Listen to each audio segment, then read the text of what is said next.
आप देख रहे हैं R9 न्यूज़।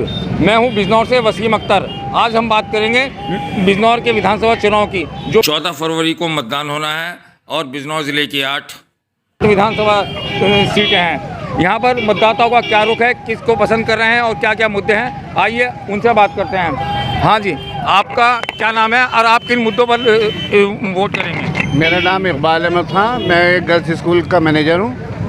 मुद्दे हैं विकास, सांप्रदायिक सौहार्द बना रहे हैं हमारे बिजनौर में। ये जो पिछले दिनों से मैं काफ़ी टाइम से देख रहा हूँ, हिंदू मुसलमान डिबेट जो आ रही है ज़्यादातर इस पर आ रही हैं। विकास का मुद्दा होना चाहिए, बिजनौर में रोज़गार की बात होनी चाहिए। बिजनौर में विकास का कोई काम नहीं किया। 5 साल हो गए जो मौजूदा विधायक हैं ऐश्वर्या चौधरी, सुची ऐश्वर्या चौधरी, वो कहीं भी की सड़क पे अगर कोई ये कह दे कि मैंने इन 5 साल में, गुज़िश्ता 5 साल में बिजनौर में अपने महल्ले में या कहीं भी देखा हो, तो मेरे ख्याल से नॉट ए सिंगल पर्सन, कोई नहीं मिलने का। इतना बड़ा कोरोना काल गुजरा हमारे बिजनौर में, लगभग 140 से ऊपर मौतें हुई, कहीं उनका बयान, कहीं उनका कोई वो नहीं दिखाई दी। अब जो है बिजनौर में लोग विकास के मुद्दे पे और जो गठबंधन का प्रत्याशी है उसको वोट करेंगे और इंशाल्लाह 14 तारीख को जब चुनाव होगा और उसमें वही प्रत्याशी जीतेगा, डॉक्टर नीरज चौधरी, बड़े क्वालिफाइड और उस अच्छे स्वभाव के। क्या आपको क्या लगता है कि आप किन मुद्दों को लेकर वोट देंगे? देखिए, यहाँ सच्ची बात तो यह है, विकास का मुद्दा है। समाजवादी पार्टी अखिलेश यादव गठबंधन की लहर है, क्योंकि इसलिए लहर है अखिलेश यादव जी जब 5 साल मुख्यमंत्री थे, उन्होंने विकास से भरपूर काम किए हैं। मैं बात प्रदेश की नहीं करता, मैं बात करना चाहता हूँ बिजनौर जनपद की। हमारे जनपद बिजनौर के अंदर अखिलेश यादव जी ने बहुत बड़ा मेडिकल कॉलेज सिवड़ी के अंदर देने का काम किया। इसी के साथ साथ बालावाली का पुल जो देहरादून की सीमा से सटा हुआ होता है, वो 2 घंटे में आप वहाँ पहुँच जाओगे देहरादून, वो अखिलेश यादव जी ने देने का काम किया। इसी के साथ साथ अखिलेश यादव जी ने धामपुर के अंदर 100 बेड का अस्पताल देने का काम किया।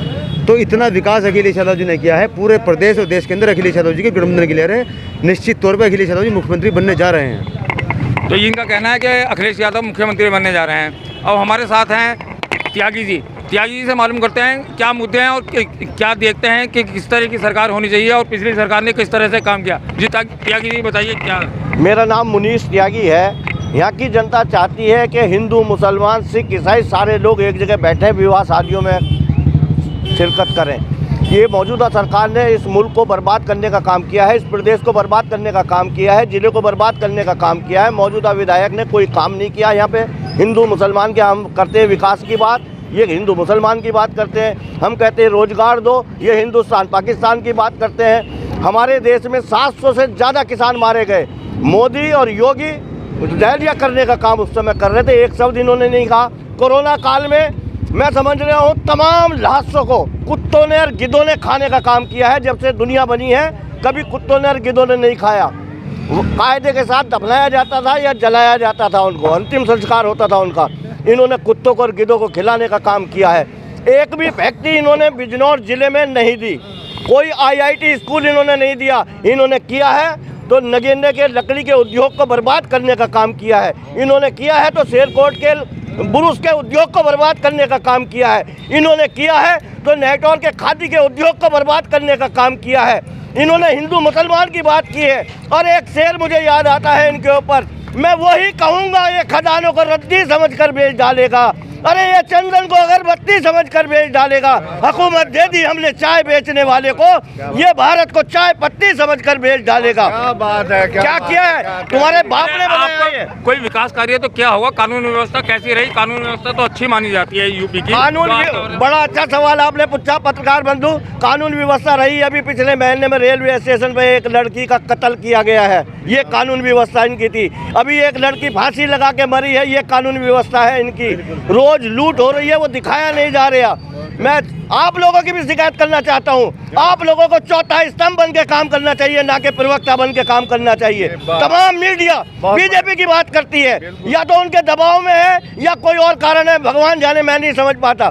तुम चौथा स्तंभ बन के बात करिए, उन्होंने कोई काम नहीं किया। मैं अभी गढ़ी एक डिबेट में गया था तो मैंने देखा वहाँ इनकी हाय हाय के नारे लगा रहे थे। इन्होंने जो किया ही कुछ नहीं, लड़ाने का काम किया है भाई से भाई को। यहाँ पे सारी जातियों को साथ लेकर चलने में मुझे लगता है कि हुकूमत कांग्रेस ने बनाई है, कांग्रेस का सब कुछ बनाया हुआ है। आने वाले समय में इस मुल्क को कांग्रेस चला सकती है। कांग्रेस ये एक ऐसी पार्टी है जो देश को सुरक्षित रख सकती है। देखिए, मीडिया से हर किसी को आजकल कुछ परेशानी हो रही है, मगर ऐसी बात नहीं है। मीडिया सब कुछ दिखाता है जो समाज में होता है, जो ज़मीन पर होता है। आइए हम बात करते हैं, हमारे साथ हैं कवि, एक प्रसिद्ध शायर और कवि, उनसे बात करते हैं। उनका क्या कहना है कि चुनाव किस तरह से हो रहे हैं और क्या संभावना है, इस बार क्या स्थिति रहेगी।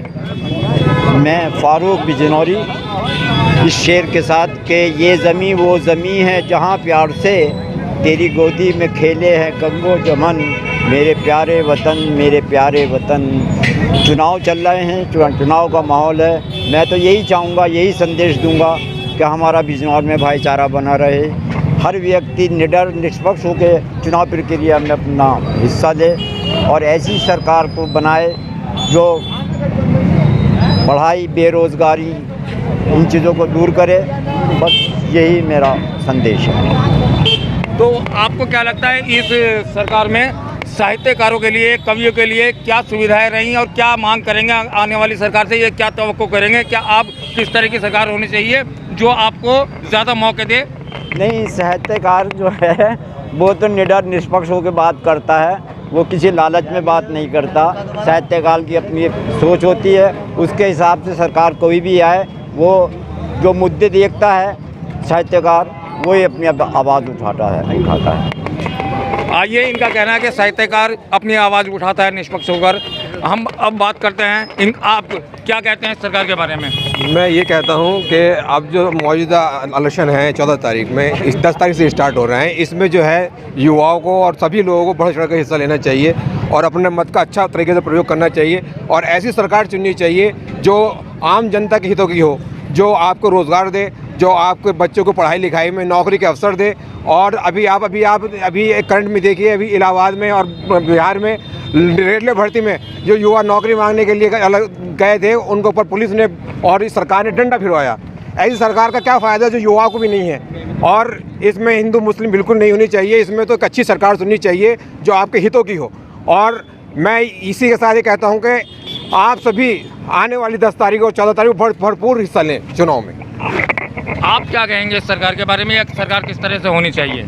देखिए, सरकार हो या चुनाव हो, मेन चीज़ है विकास का मुद्दा। विकास के मुद्दे पे चुनाव होना चाहिए, रोज़गार के, जाति धर्म के मुद्दे पे चुनाव नहीं होना चाहिए। मौजूदा सरकार की अगर हम बात करें, अगर मौजूदा सीट बिजनौर सदर सीट की अगर हम बात करते हैं, तो सबसे ज़्यादा मैं जब घूम रहा हूँ तो ये देखने को मिल रहा है कि असमंजस की स्थिति वोटरों में बनी हुई है, खासकर मुस्लिम मतदाताओं में। मुस्लिम मतदाता अभी तक ये सोच रहा है कि वो वोट रुचिवीरा को करे या गठबंधन को करे, ये बड़ी असमंजस की स्थिति है। लेकिन रुचिवीरा मतलब कौन सी पार्टी से हैं? बहुजन समाज पार्टी से है और बहुजन समाज पार्टी के भी प्रत्याशी हैं। तो कुछ वोटर्स का कहना है कि रुचिवीरा को वोट दें, कुछ कहना है कि गठबंधन को। तो ये जो स्थिति असमंजस की स्थिति है, इसको शायद वोटर इसमें आपस में मुस्लिम मतदाता बढ़ सकते हैं। बात रही सरकार की, मौजूदा सरकार ने, हमने देखा भी माननीय जी बता रहे थे कि मेडिकल कॉलेज देने का काम अखिलेश यादव जी ने किया था, लेकिन उसका जो शिलान्यास क्या है वो योगी आदित्यनाथ जी ने किया है।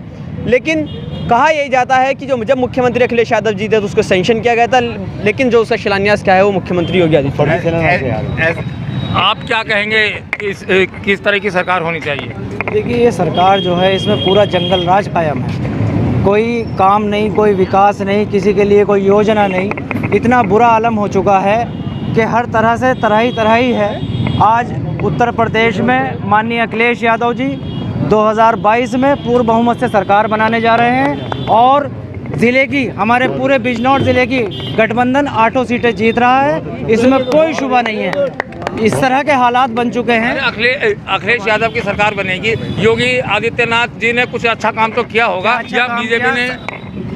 आप देखिए, जानवर सारी फसलें खा रहे हैं, किसानों का पैसा टाइम पे नहीं मिल रहा, इतने बुरे हालात हो गए हैं। अनाज तो मिल रहा है गरीब लोगों को। आप कारोबार दीजिए, आप किसी को नौकरी दीजिए, फकीर मत बनाइए, आप फकीर मत बनाइए किसी को। आप कारोबार काम कीजिए, काम कीजिए। आपको नौकरी देता हूँ मैं, आपको लेंगे राशन कार्ड, बताइए आप।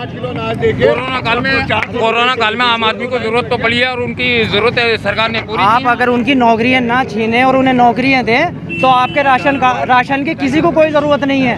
अगर आपका आप रोजगार दें, आप काम से लगाएं, आपको नौकरियां देंगे तो किसी की कोई ज़रूरत नहीं पड़ेगी। आप 4 आदमियों का पेट और अपने आप भर देंगे, बताइए। आइए हम बात करते हैं। अब आप क्या सोचते हैं किस तरह की सरकार होनी चाहिए? सोच हमारी है सरकार के, हमें इस सरकार ने हाथ में कटोरा दे दिया। 5 किलो अनाज देने के बाद हमें कटोरा दे दिया। सिलेंडर जब 350 का मिलता था अब 1050 का हो गया। तो इसमें अनाज का हमें फायदा क्या हुआ ये बताइए आप। नहीं, सरकार ने अनाज दिया है, अनाज दिया, ये भिखारी 6,000 रुपए भी तो दे रही है। भिखारी बना दिया भिखारी। सब कटोरा लेके घूम रहे हैं, जंगल जंगल गाय और बैल फिर रहे हैं। उनकी सैकड़ों की टांगे तोड़ दी बेचारों ने। योगी जी ने इंतजाम तो किया लेकिन जो सारी टांगे तोड़ दी, सारी खेती खत्म हो गई। सारी खेती रात को तो हम जागे और वो डंगरों को निकाले और दिन में जो सोमे पड़ के और रोटी कटोरा वही हो गया। तो भाई सरकार ऐसी होनी चाहिए जो कम से सबका सहयोग, सबका साथ होना चाहिए। हाँ जी, आप क्या कहेंगे सरकार के बारे में कि इस सरकार में, सरकार का दावा है कि कोई भी सांप्रदायिक दंगा नहीं हुआ? देखो, दंगा तो नहीं हुआ इस सरकार में, लेकिन सरकार हमें अखिलेश की चाहिए बस। ये सरकार जब सब कुछ अच्छा कर रही है तो आपको दूसरी सरकार क्यों चाहिए? रोजगार नहीं, महंगाई बहुत, सिलेंडर 1000 रुपये का, 100 रुपये लीटर तेल है। बताओ क्या करें, किस कदर की महंगाई। 50 साल आगे जाने के बाद इतनी महंगाई होनी थी, महंगाई अभी हो गई। नहीं, दोबारा भारतीय जनता पार्टी लौट के नहीं आएगी, सवाल ही नहीं। आप क्या सोचते हैं? अखिलेश यादव जी, मैं अपने मन की बात इस तरह से कहता हूँ क्योंकि मुझे वो पुरानी बात याद आई। तुम तो चाय वाले हो, वादा क्या निभाओगे, घर चला नहीं तुमसे देश क्या चलाओगे जी। हाँ, क्योंकि ये आपस में लड़ाने के अलावा सरकार ने कुछ नहीं किया। बस सिर्फ वो अंग्रेज़ों वाली चाल चली है, लड़ाओ और राज करो, लड़ाओ और राज करो।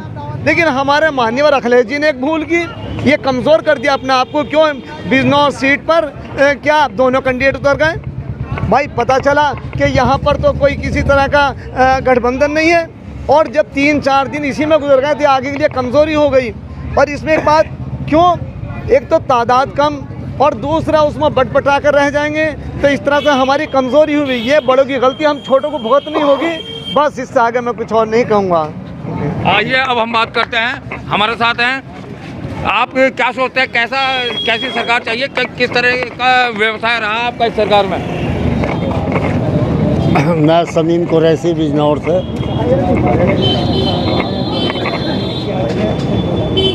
पूरे प्रदेश की जनता जानती है कि इस डबल इंजन की सरकार ने देश और प्रदेश को जिस रास्ते पर लाकर खड़ा किया है, पूरे प्रदेश की जनता, चाहे व्यापारी हो, चाहे किसान हो, चाहे गरीब, चाहे मजदूर हो, सब जानते हैं कि इस डबल इंजन की सरकार ने इस प्रदेश की जो हालत बनाई है। दोस्तों, साथियों, कांग्रेस 70 साल कांग्रेस ने शासन किया। अरे कांग्रेस की बात कर रहे हैं, कांग्रेस है कहाँ यहाँ पर इस वक्त, कहाँ दिखाई दे रही है? कांग्रेस पूरे देश के अंदर है, कांग्रेस पूरे प्रदेश के अंदर है। दूसरी बात, जो मौजूदा सरकार ने जो इस देश में बेचने का काम किया है, अगर कांग्रेस सरकार यहाँ निर्माण ना कराती, कांग्रेस सरकार अगर विकास ना करती। आप विकास की बात करेंगे, कांग्रेस ने बहुत विकास किया। ये बताओ, 8 विधानसभा में कांग्रेस कौन सी सीट जीत रही है? हमारी 7 सीट जीत रही है, 1 सीट का पर्चा हमारा कैंसिल हो गया है। और दूसरी बात है, इस चैनल के माध्यम में ये आह्वान करना चाहता हूँ कि इस प्रदेश को बर्बाद करने पर अगर डबल इंजन की सरकार है तो दूसरी तरफ ये क्षेत्रीय दलों की सरकार रही है। हाँ जी, आप क्या सोचते हैं कि सरकार किस तरह से कार्य कर रही है और सरकार को और कौन सी सरकार होनी चाहिए आने वाले टाइम में जो चुनाव होगा? देखो जी, मेरा मानना तो ये है, सरकार वो होनी चाहिए जो किसी धर्म को चिन्हित ना करे, किसी धर्म का चिन्ह ना देखे, सिर्फ विकास का चिन्ह देखे। हमें किसी चिन्ह से कोई लेना देना नहीं, ना बीजेपी से, ना सपा से, ना बहुजन पार्टी से। हम कहना ये चाहते हैं, सरकार वो बने हम सबकी मदद से जो विकास करे, जो विकास पे ध्यान दे। बाकी सब लोग जैसे सरकार बनाएंगे सब क्योंकि जनता सब विकास चाहती है और वो विकास के मुद्दे पर अपने यहाँ पर वोट देकर अपने उम्मीदवारों को जिताएगी, ऐसा इनका कहना है। मैं बिजनौर से वसीम अख्तर।